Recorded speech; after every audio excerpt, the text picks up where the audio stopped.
I think that a lot of times people have no idea how bad they feel until they start feeling good.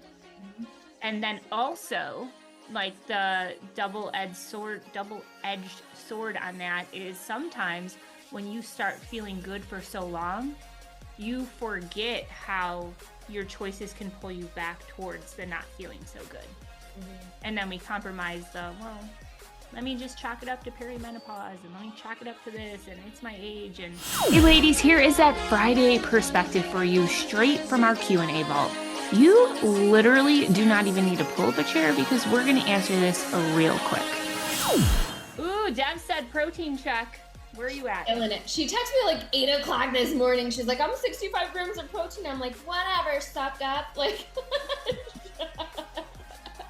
where am I at? I literally think I am only at 40. I'm at 40 and I am sucking it up today. It is 11:16. Let me look. That's always crushing it. But I do love when Deb throws us in the message and she's like, I'm at this much. And I'm like, I'm at 0. I'm at 40 as well. Yeah. Devin's crushing it. Good job, Deb. Yeah, Deb. You know what? We should start. You ever see on TikTok how they do like those checks or whatever? Like it's like outfit check or da-da-da. We should start like a trend. Protein check? Protein check. Deb, you start. Oh, she said she hasn't done anything since then. You better get on it. It's lunchtime, girl. Yeah, we're going to catch on up. You just We're on your heels. We're on your heels. Well, speaking about protein, that was another question that we had, Mo. So someone asked, how do you know if your body needs more protein or if you're just low on energy? I have a lot to say about this, but I'm gonna let you go. If you're specifically asking about energy, low energy and protein, maybe not necessarily correlated, but you could probably touch on that more.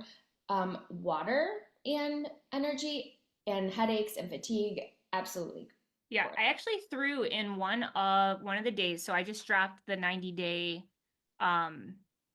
guidebook. I literally just dropped it. I have so much more coming around it.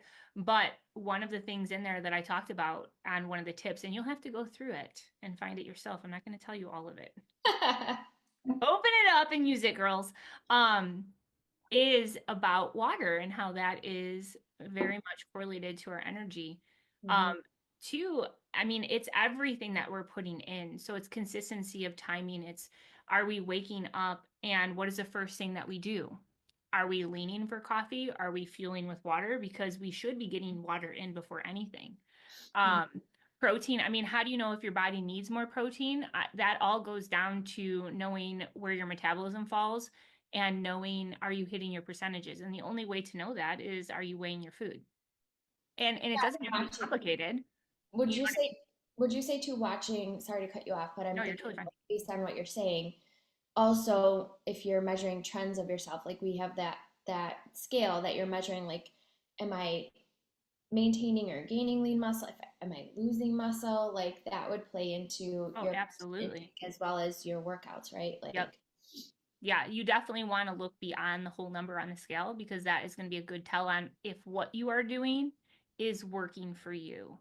And we never want to sacrifice muscle for the win of the number on a scale.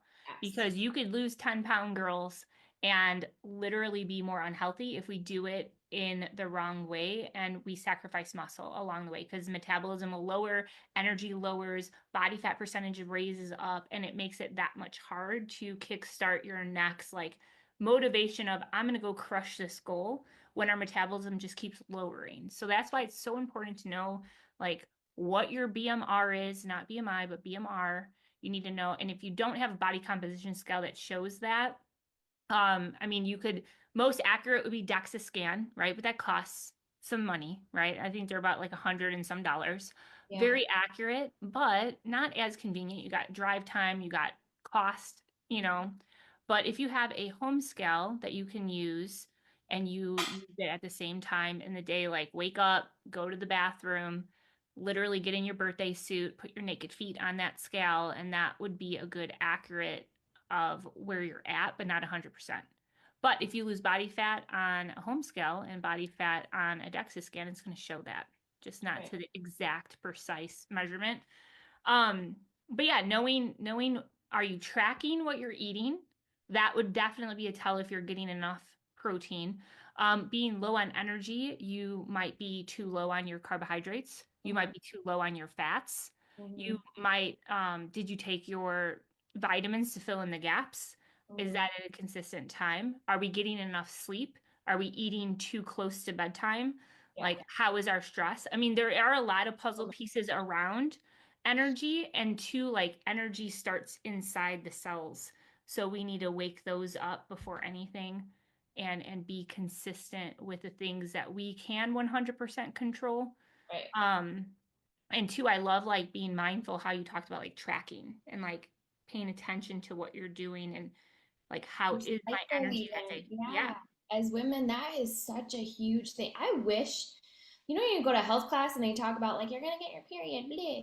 Like Yeah. I wish that they would continue with health for girls in school Mm, and teach you like truly how to track and watch like because everybody's so unique, but also there are some consistent similarities, and you just absolutely. start to learn like, oh my gosh, not just does my mood change and I turn into a bear, but like my blood sugar level, like I can tell I'm getting hangry more frequently or I'm not hungry at all. And that could be tied to your cycle. Your energy levels are definitely tied to your cycle. So there's so many factors when it comes to your energy and it's not just the protein that's a Right. factor. Right. Energy is all the puzzle pieces put together Right. is Yeah, what's going to fuel the day in its entirety. But totally. yeah, no, Stress levels, like how you're sometimes you think you're tired and movement. you're depressed. Right. Like you're just not enjoying your life, so you'd rather freaking sleep. Like that's like Or you go might to think your life Disney. is fine, even. You know what I mean? Like, have you ever thought about like we just went on vacation, like getting up to go on vacation at 3 a.m. and like get about my day. Oh I'm yeah. like, oh, let's go. But like Yeah. doing that on the day, like get up at 5 a.m. to work out. I'm like, all right, I know this is good for me, but like I'd Right. rather sleep. Am Right. I tired or am I just not looking forward to what I'm doing next? Well, let me bring a little Matt Summers into this conversation because he told me many years ago with the best heart, and I know I've told you this before, but I don't know if I've dropped it in the room for the girls. But he had said to me, Jamie, if you only do what you need to do when you feel like it, you're never going to be successful. Mm-hmm. And I'm like, oh, hot damn, that makes a lot of sense. Yeah. And, it's that knowing the difference between what you want now and what you want most. And I Mm-hmm. always add on to that, what you want most should always trump what you want now. So it's like the longevity of like that. But then sometimes we need to pay attention to what our body is telling us and have that grit, grind, and grace throughout the journey. Yep. You know what I mean? Because if we need a rest day, we need a rest day. Yep. But if we need a rest day 7 days in a row, like, what are we resting from? You know what I'm saying? So Yeah. it's that whole mirror moment of just like walking the walk, talking the talk, and also revisiting your goals and revisiting what's important to you in the now of your life. Because I mean, if you would have talked to me back in the day when I was over 200 pounds, my goals were a lot different then than they are now. Right. And if I just lean into, let me just go through the Groundhog's Day of my now, I'm not going to be growing through my life and growing through towards better goals and protecting my health in its entirety that I can, because Right. I'm not hyper focused on the now. So I think that a lot of times people have no idea how bad they feel until they start feeling good. Mm-hmm. And then also like the double-edged sword on that is sometimes when you start feeling good for so long, you forget how your choices can pull you back towards the not feeling so good. Mm-hmm. And then we compromise well, let me just chalk it up to perimenopause and let me chalk it up to this and it's my age. And yeah, so I think like always taking a step back and having that mirror moment, Yeah. very ideal.